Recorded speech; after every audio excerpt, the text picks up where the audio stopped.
So. Keep on going. Keep going. Thanks, Hope. After a rainy Valentine's Day, the weather has taken a turn for the better. Let's take a look at the current weather conditions in Move on to Comm. The Four Nations took place instead of the NHL All-Star Game this past week and has been an absolute hit. Take notes, Adam Silver. The United States got the chance. Have a good show. Thanks.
Tonight on OC News, a string of devastating plane crashes continue in North America, with a collision of two small planes over Arizona. With the Russo-Ukrainian war nearing 3 years, the U.S. is in peace talks with Russia in Saudi Arabia, without Ukrainian President Zelensky. And calling all Titans, David Diggs will be on campus tomorrow at 7 p.m. at the TSU, talking to students about his journey to stardom. All this and more. Stay tuned. This just now in tech news. First responder on police. There's been a lot of collaborative efforts. I feel blessed to be here in Fullerton. Brought to you by the broadcast journalism students at Cal State Fullerton. OC News starts right now. Good evening and welcome to OC News. I'm Hope Ferris. And I'm Gavin Sanders. Thank you for joining us this evening. The city of Santa Ana is retiring its stance as a sanctuary city following the increase in the presence of ICE agents in the area. The announcement comes after the city Huntington Beach proclaimed itself as anti-sanctuary city and the city would cooperate with federal agents. Santa Ana Councilwoman Jessie Lopez, back in early February, led a city council meeting in hopes of rebooting the city's sanctuary advisory policies and protecting its undocumented population. Santa Ana was the first in Orange County to announce itself as a sanctuary city back in 2016 following the election of President Donald Trump. In the face of changing immigration policies, students at Cal State Fullerton share their concerns. Our reporter Guadalupe Caballero has the story. With the shifting immigration policies, students here at Cal State Fullerton are facing uncertainty. Many of them share how this will impact their education and their future. I also am undocumented as well, so it's a very a personal level of that fear that I come across, especially now on social media. Since we're always on social media, we see all these news and updates, but that can cause a lot of anxiety. Since Trump's administration, it has been reported over 5,000 deportations as of February 3rd, according to Homeland Security. It's unclear if these numbers include all the people flown back to their home countries, or if it includes those who were sent back to Mexico crossing the border. I have actually had some friends repost on their stories any kind of resources that they have on campus as well. So if anything, I would make sure that they know about that. I have to make sure that they're informed on what they can do to protect themselves. Recently, after my coming to the people here at the Latinx Resource Center, they were able to talk about the support that they offer. They offer one-on-one conversations, or we talk about ways to be precaution, and as well as offering printing out the red card for our undocumented students, and I was able to benefit from that. With student centers like Latinx Community and Titan Dreamers are offering guidance and mental health support for all students at this time. I'm Guadalupe Caballero reporting live for OC News. Tragedy struck southern Arizona after two planes collided by Marina Regional Airport just south of Tucson, leaving 2 dead. Federal air investigators announced that following the mid-air collision, one plane landed safely while the other crashed near the runway and caught fire. The Marietta Regional Airport operates without an air traffic control tower, with thousands of flights arriving and departing from it annually. Airline safety consultant Jeff Guzzetti said that due to the lack of the tower, pilots are meant to use designated radio channel to communicate with each other in order to fly safely. The crash is currently under investigation. The San Diego Sheriff's Office is investigating the death of a CAL FIRE captain in Ramona. San Diego sheriffs responded to a call of assault with a deadly weapon at the home of Captain Rebecca Marodi of CAL FIRE Station 69 just before 9 last night. CAL FIRE paramedics arrived and attempted life-saving measures, but the station confirmed on Facebook that Marodi died on the scene from multiple stab wounds. Monica Evans, who lived across the street, described Marodi as a friendly presence. She was very outgoing. She was very nice. I only met her twice, but she was very sweet and very kind and everything else. Had a sense of humor, too. The United States and Russia have begun peace talks in hopes of ending the decade-long conflict between Russia and Ukraine. United States and Russia officials met in Saudi Arabia capital to discuss peace talks to permanently end the Ukrainian-Russian war that began back in 2014. Secretary of State Marco Rubio met with top officials in hopes of making progress with Russian officials. However, the following Tuesday meetings, Russia has not offered any sort of concessions, and the United States has not reported obtaining any either. Negotiations will continue throughout the next couple weeks in hopes of peace. Although rain swept across the state last weekend, Californians are not yet fully out of fire season. Monterey County, weeks after a fire at the Moss Landing power plant forced evacuations, is once again facing down a blaze. The fire reignited Tuesday evening, and although it is much smaller than the January fire that caused evacuation orders, officials urged residents to close windows and doors overnight. Coming up after the break, your favorite social media platform is officially back in app stores across the U.S. And later, a Broadway star coming to Cal State Fullerton? Stay tuned for more on OC News.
Hey world, I have a quick message. It's about safe driving. Alright, let's go.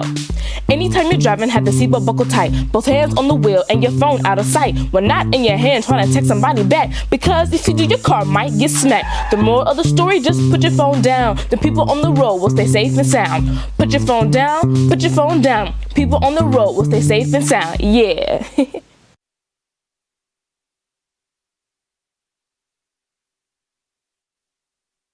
What does it take to discover the greatness within you?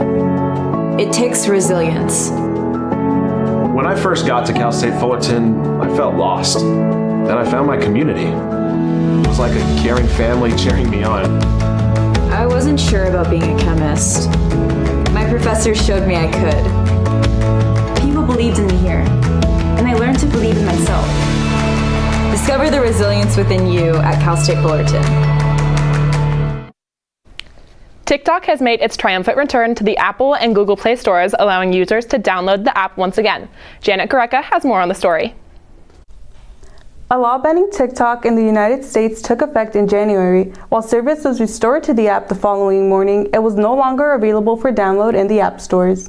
I felt kind of bummed and stoked about it because although it kind of distracts me a lot when I'm doing my assignments, still it's like a very, I don't know, it makes me calm sometimes.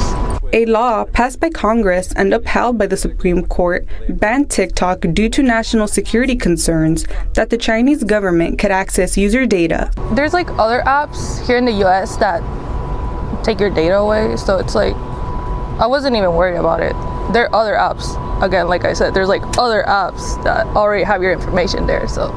President Trump delayed the ban for 90 days. Currently, investors are working on a bid purchase for ByteDance, the Beijing tech company that currently owns TikTok. I downloaded it again because I'm starting up this sort of like new sort of Christian brand, and so it's like beneficial for like social media and stuff like that to have like an audience and things of that nature, and so I'm using it more of like as a tool. As the legal challenges continue, TikTok's future in the United States remains open-ended. Reporting for OC News, I'm Janet Huereca. Looks like spring has sprung around Fullerton and it's beginning to warm up. Jonathan Zarati has the weather. Thanks, Hope. After a rainy Valentine's Day, the weather has taken a turn for the better. Let's take a look at the current conditions here in Fullerton. We currently have a temperature of 74 degrees with 8-mile-per-hour winds blowing in the northeast direction.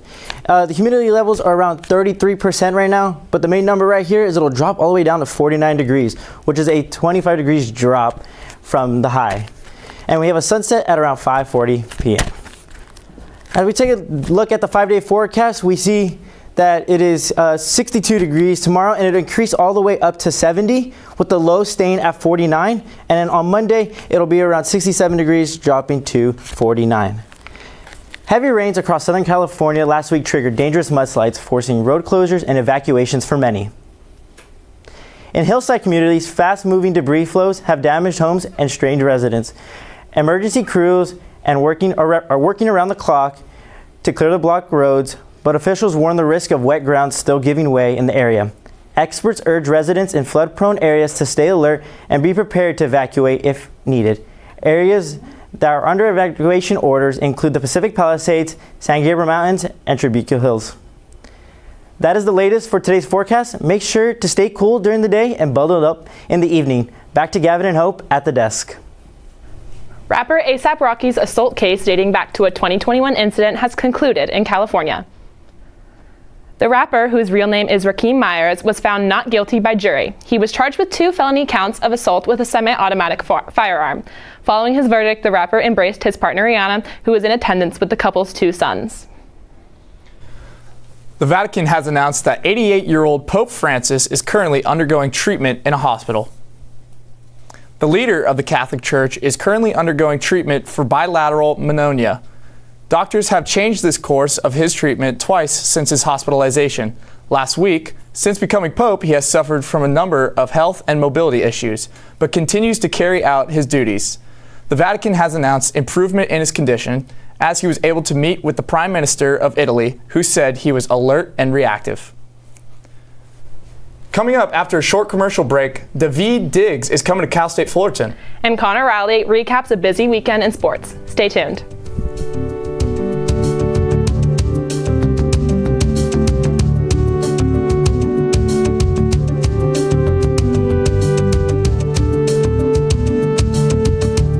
I don't think that many kids in my son's school even do it. He makes fun of his friend who vapes. He would never try it. She's into soccer. She's on the honor roll. She's just not the type. No way. No way. No way. No way, my kid would never vape. Get your head out of the cloud. Today, nearly 8,000 kids will start vaping. Maybe even yours. Learn about the dangers at talkaboutvaping.org.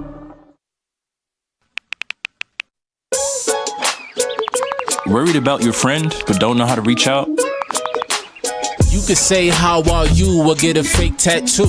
You could ask with an app if it works for you. You could chat with them in VR, it's all good. If you think you should check in, yeah, you should. Whatever gets you talking. Reach out to a friend about their mental health. Whatever gets you talking. Learn how you can help at seizetheawkward.org. We're all just trying to keep things running for those who rely on us. That's why we don't have time to be sick with the flu. we don't have time for delays. We don't have time for spills. Next. We don't have time for setbacks. Let's be real. Getting the flu shot helps you fight the flu. Get a flu shot for yourself and those around you too. STEM is precise, no margin for error. Dare to forget that. Dare to have fun with it. Get weird with it. Dare to send those old STEM theories flying past the neighbor's house into outer space. Dare to program something internet-breaking, record-breaking. Dare to blow their minds. Dare to learn the difference between sedimentary and metamorphic rock. Go find those rocks. Dare to keep daring. Dare to STEM. Check out She Can STEM to get started. This weekend was busy in the sports world, with two of the Power 4 sports taking break for special events. Connor Raleigh has updates on this and CSUF sports. Are you ready to escape from the reality of life? If you are, then it's time for some sports. The Four Nations took place of the NHL All-Star Game this past weekend, and it has been an absolute hit. Take notes, Adam Silver. The United States got the chance to face Canada in the ultimate battle of countries. This game started off with some animosity as opposing fans booed their opponents. National anthem before the puck even dropped. The start of the game was an all-out war, with 3 fights breaking out in the first 10 seconds of the game. Yes, I said 3 fights in 10 seconds. Canada started off strong as Connor McDavid scored the opening goal, but it was all America after that. The power of the bald eagle led the U.S. to 3 unanswered goals and allowed them to secure the 3-1 victory. After defeating Finland, Canada and the United States will face off again in the championship tomorrow in what should be the real greatest show on ice. The 74th NBA All-Star Game is officially in the books. In the past few years, the NBA has tried to come up with different variations of the All-Star Game to keep fans engaged. This year, they created 4 teams to play against each other: Shaq's OGs, a team full of the OG stars in the NBA, Chuck's Global Stars, which consisted of the best players outside of the U.S., Kenny's Young Stars, a team full of the younger stars in the NBA, and finally, Candace's Rising Stars, which included all of the up-and-coming youngsters in the league. It was only right that Steph Curry won the All-Star MVP in Golden State as Shaq's OGs cruised to victory. Tyler Hero was able to take the victory in the three-point contest, and G League legend Mac McClung three-peats in the dunk contest after dunking over a car. Cal State Fullerton baseball had their weekend opener this weekend against the Stanford Cardinals. The Titans dropped their first 2 games by a combined score of 4-19 and looked to bounce back and even the series with 2 games remaining. Things were going great as CSUF put up 11 runs in the first 3 innings, giving the fans some hope. That would end up being the only runs scored that game as the Titans lost 11-14 in a heartbreaking game. Just as you think things can't get any worse, CSUF entered Game 4 with a 7-3 lead in the top of the 9th. The Cardinals managed to put up 4 runs and tied the game, eventually leading to a 2-run 10th inning and sealing the sweep for the Cardinals. Some better news: center fielder Eli Lopez was featured on SportsCenter Top 10 Plays with his catch against Stanford. Also, it was announced that the video game MLB The Show 25 will feature 8 college baseball teams, with one of them being our very own Cal State Fullerton Titans. That's all the sports I have today. Back to Gavin for more news. Thanks, Connor. Next up, ASI has gone above and beyond with their upcoming guest speaker. Justin Rosette has more. Thomas Jefferson is coming home. That's right. Hamilton star Daveed Diggs will be on our campus tomorrow speaking to students at ASI's Beyond the Conversation. Students on campus are very excited for his presence. Music is such an intimate way to connect with others. Person from Hamilton, right? Like coming here to perform or to speak out. Like, wow, that is such a great honor for him and for the School of Music. Because we all have these dreams of like, oh yeah, one day I hope my students are able to get there and like follow their dreams, and having a star come by, it's really refreshing to see like, hey, we could possibly get there one day, and like it builds up my courage too. I looked up to like the whole cast, and it really brought a different like idea to like what I would want to do with music in my life. I think it's really exciting just seeing how his performance has reached a broader audience. Don't throw away your shot to see David Diggs live on our campus tomorrow. From OC News, I'm Justin Rosette. Football season may be over, but that doesn't stop NFL teams from being present in their communities. Player safety has swept across all levels of football, with helmets being the main focus for players and fans alike. The Denver Broncos are helping modernize local teams' equipment with a donation of helmets for teams across the Pike Peaks region.